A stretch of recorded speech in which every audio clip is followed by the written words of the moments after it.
자, 오늘 이 시간에는 저번 강의에서 여러분들의 지금 졸작의 테마나 주제를 잡고 있는 상황인데 거기에 도움이 될 만한 테마 중에 요즘 가장 많이 사용하고 있고 핫한 리모델링, 리노베이션, 재생 이런 개념으로 불리는 카테고리인 리노베이션 건축에 대해서 좀 강의를 하겠습니다. 작품의 성격과 더불어서 여러분들이 많이 사용하는 건축 장르인데요.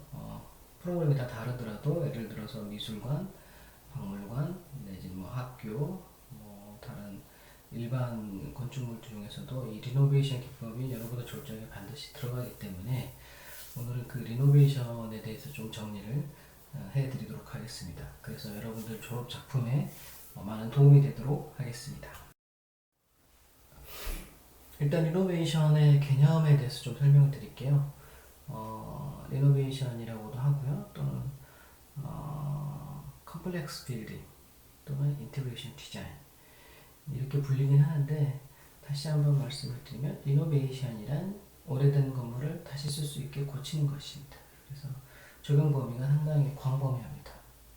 그래서 그 정의는 시간이 경과함에 따라 건축의 가치와 이용자의 요구, 미적 표현성, 환경적 충족이라는 건축의 목적을 제대로 수행하지 못하게 된 기존 건축물의 개선에 대한 새로운 시도입니다. 그래서 상당히 광범위하게 쓰이는 게 실제적으로 리노베이션의 개념입니다. 그래서 우리는 지금 다양한 언어가 쓰이고 있는데요. 리노베이션, 또는 리모델링, 리폼, 리페어, 리뉴얼 이렇게 해서 재생이라는 우리말로 여러가지 재생이라는 단어에 대해서 여러가지 단어로 지금 쓰이고 있습니다. 근데 이제 우리가 건축에서 하는 거는 그러나 우리가 건축에서 하는 것은 단순한 유지나 혹은 복원이 아닌 재생을 통한 리노베이션으로서 사용자들의 인지성과 장소성을 그대로 이어가면서 새로운 도시의 흐름을 부여하는 복합시설 계획안을 제시하는 겁니다. 즉 저희가 하는 리모델링은 단순한 여러분들이 하는 그 졸작의 프로젝트의 성격은 대부분 단순한 유지나 복원이 아닌 거죠. 그래서 리노베이션의 개념을 써서 새로운 도시의 흐름을 부여하는 여러 가지 복합시설 계획안을 제시하는 게 아마 여러분들 졸작의 테마랑 상당한 연관이 있을 겁니다. 그래서 위에서 말씀드렸던 보전, 그 다음에 복원, 보존, 재활용, 전용, 컨서베이션, 보전, 리컨스티튜션, 재조립, 리컨스트럭션, 재축, 레플리케이션, 복제, 그 다음에 이미테이션, 모사, 릴로케이션, 이전 이런 다양한 단어들이 있습니다. 리모델링의 개념에서, 리노베이션 개념에서. 자, 그래서 그런데 그 중에서 우리가 하는 개념 이상하게 거의 리사이클링이라는 개념하고 같은데요. 건축적, 도시계획적으로 보존 가치가 인정되는 건축물을 그대로 보존하면 시대적 요구에 적합한 개념을 부여하는 행위입니다. 그래서 리노베이션의 가장 유수한 개념입니다. 보존 부분의 비율에 따라 개념이 달라집니다. 그래서 우리가 익히 알고 있는 리모델링이라는 개념, 리노베이션의 개념을 여러분들이 여기서 한번 재정립을 해보면 오히려 우리는 보존의 개념에 가깝다. 리사이클링의 개념에 가깝다. 그래서 그 리사이클링에서 과연 몇 퍼센트를 보존하고 몇 퍼센트를 다시 새롭게 바꾸느냐에 따라서 이 리노베이션의 개념이 바뀌는 겁니다. 다시 한번 말씀을 드리면 여러 가지 개념들이 있고 실제로 건축에서 하는 우리가 생각하는 리모델링, 그 다음에 재생 이런 개념은 건축 용어적인 측면에서는 보존하고 재활용, 리사이클링에 가깝다. 그리고 우리가 여러분들이 설명하는 거는 리사이클링을 몇 퍼센트 하는 거냐, 보존만 하는 거냐, 외피는 보존하는 거냐, 아니면 외피는 바꾸는 거냐 이런 것들에 따라서 조금씩 달라지는 개념입니다. 그래서 이 개념을 한번 쭉 읽어보시면은 리모델링에 대해서도 상당히 다양한 개념이 있고 내가 하는 우리 졸작에서 다룰 수 있는 리모델링은 어떤 개념이다라는 것을 한번 정리를 해볼 수 있겠습니다. 자, 리노베이션의 중요성입니다. 중요성. 중요성에는 5가지 개념이 있어요. 역사성, 그리고 양식성, 연속성, 다양성, 장소성 등이 있습니다. 역사성은 건축물의 물리적 기능뿐만 아니라 과거의 역사가 현재 사람들에게 경험되면서 과거와 현재를 통합하게 하는 개념을 주는 겁니다. 즉, 이게 가장 중요한 개념이에요. 리노베이션은 물론 현재를 경험하기도 하는 거지만 과거를 시간을 가져오는 거죠. 그래서 과거의 시간과 현재를 통합해서 관람자나 그 다음에 건축 사용자에게 그런 통합의 공간감을 느끼게 해주는 게 중요합니다. 그다음 양식성. 다양한 시대의 건물을 보면서 시대의 변화를 느낄 수가 있죠. 모든 도시가 현대적인 건물로 채워져 있다면 그 시간의 역사를 알 수가 없죠. 근데 도시 내에서 다양한 시대의 건물이 느껴지고 또 하나의 건축물에서 여러분들이 리모델링을 사용해가지고 예전의 양식과 현대의 양식이 복합적으로 어울려져 있다면 거기서 우리 사용자나 도시민들은 시대의 변화를 느낄 수 있는 거죠. 연속성 마찬가지 개념입니다. 과거의 여러 시간, 공간과의 정체성을 유지하게 됩니다. 아마 이러한 리모델링이 부여되는 이런 건축물들이 도시에 많이 갖추게 되면 도시의 정체성을 유지하는 데 상당히 도움이 되고 세계적인 국가나 도시들이 이런 지금의 어떤 리모델링 개념, 로마나 이탈리아 이런 데서 가지고 있는 건 다 그런 거죠. 시간과 공간과의 정체성을 유지하고 그런 것들을 관광 수익에 연결시키는 그런 정책을 펼치고 있습니다. 그리고 다양성. 여러 시대에 걸쳐 변화해온 다양한 양식의 건축물을 보존하면서 도시의 다양함과 그러함에서 생기가 살아나는 거죠. 그래서 시대의 어떤 흔적의 보존은 도시의 질을 높게 구현할 수 있는 상당히 좋은 방법이다. 그런 의미에서 여러분들 졸작에 리모델링 기법을 많이 추천하는 바입니다. 가장 중요한 또 장소성이죠. 현대는 지금 도시의 기업들이 많이 사라지고 있어요. 새로운 건물들, 하이테크한 건물들이 쭉쭉 올라가면서 근데 사실 건축물이 주는 시각적 아름다움이 상당히 중요합니다. 향수를 자극한다거나 어떤 감각을 일깨우는 게 상당히 중요한데 그리고 그 장소에 대한 기억, 사건 등의 복합적 감정을 느끼게 해줄 수 있다. 그래서 이 리노베이션, 건축에서의 어떤 리노베이션의 장르 또는 리노베이션의 어떤 건축적 기법은 이러한 5가지 도시의 어떤 성격을 만들어내는 데서 상당히 중요하다라고 말할 수 있겠습니다. 자, 리노베이션의 가치입니다. 가치. 여러분들이 선택할 건물에 가치가 있어야 돼요. 그래서 여러분들이 만약에 졸작을 해서 선택할 건축물이 너무 이걸 과연 리모델링 할 필요가 있어?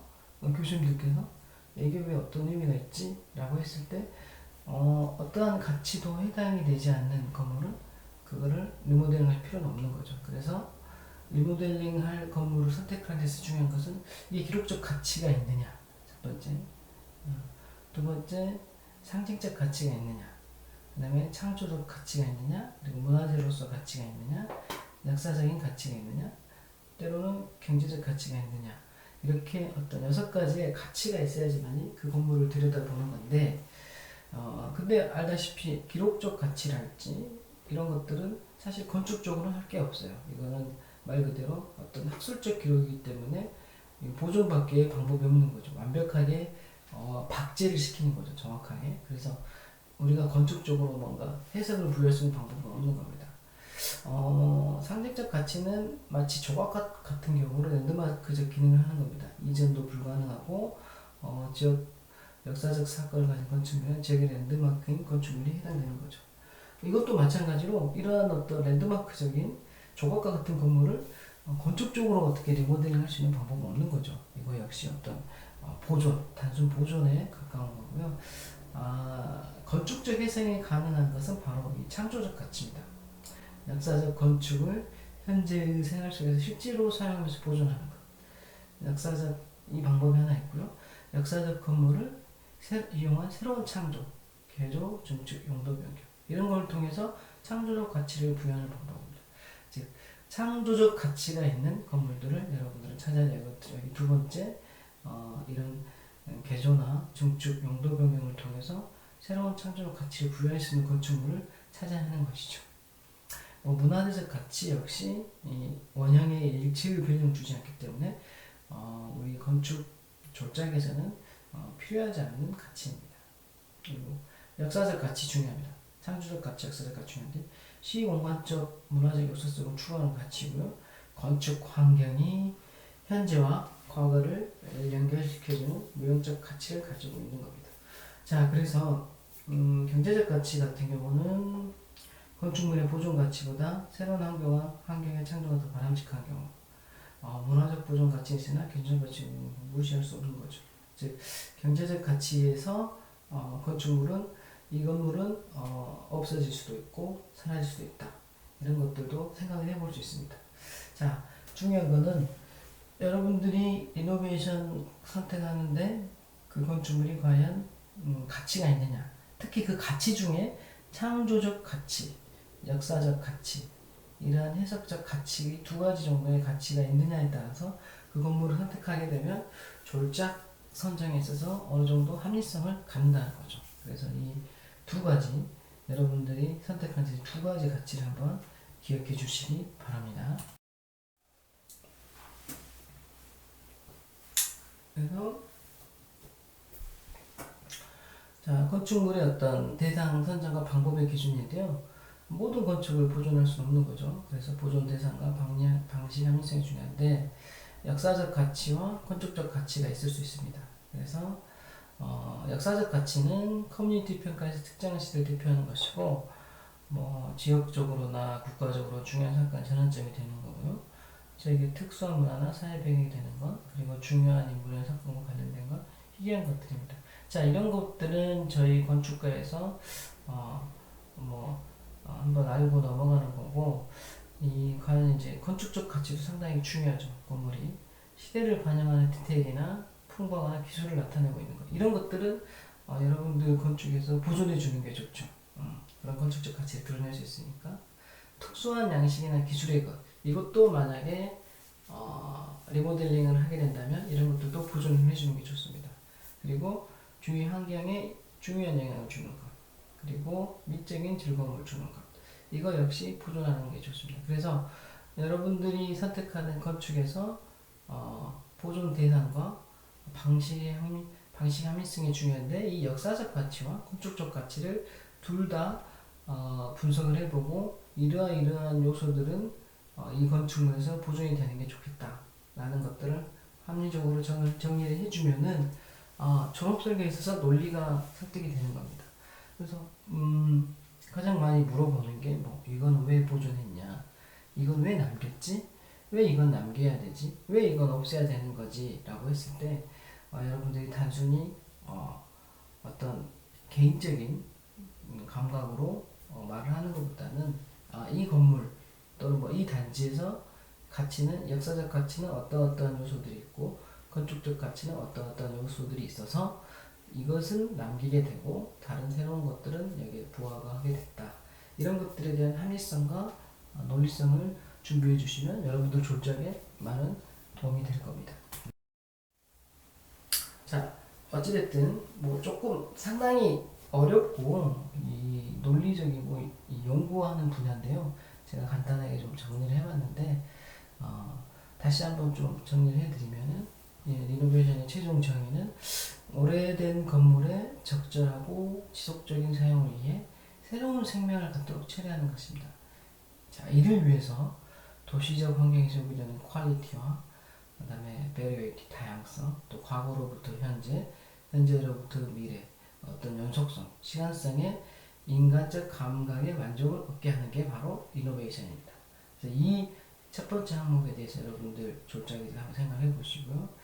다음 두 번째는 아직도 유용한 건물을 단순히 헐어버리기보다는 필요에 따라서 고쳐서 생활의 연속성을 유지하고 급변하는 현대사회 변화에 적응시키며 경제적으로도 이익이 될 수 있도록 하는 것입니다.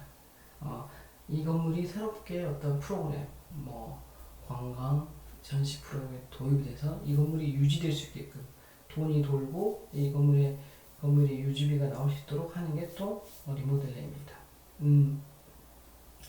마지막으로 오래된 건축물을 다시 쓸 수 있게 고치는 것으로 엄격한 보호는 아닙니다.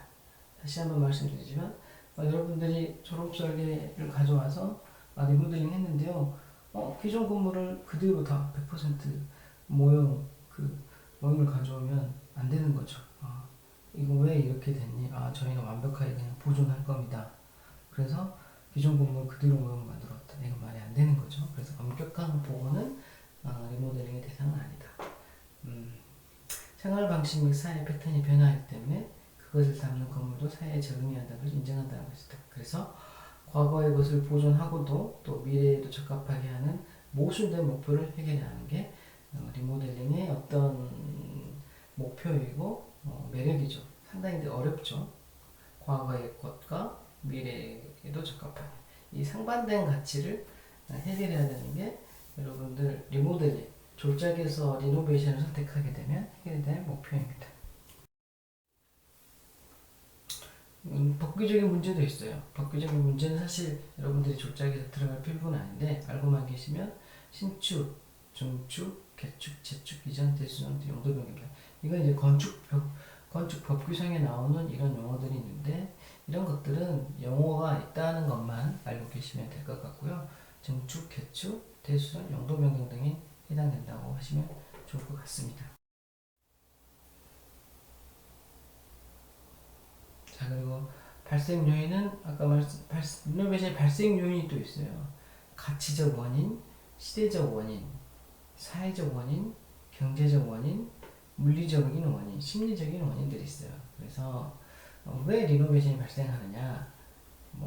여러분도 다 아시다시피 시간이 지나면서 목적의 변화, 건물에 대한 인식 변화, 주변 환경의 변화로 인한 건물의 가치 성격이 변화하는 데 원인이 있는 거고요. 시대적 원인은 기존 건물의 내부가 현대 기능을 담아내기 부족한 원인들이 있고요. 그 다음에 사회적 원인은 미적 수준이 높아진다거나 역사적 건물에 대한 관심이 고조, 또 시공 기술이 발전하게 되면 이 사회적 원인으로 리노베이션이 발생하게 됩니다.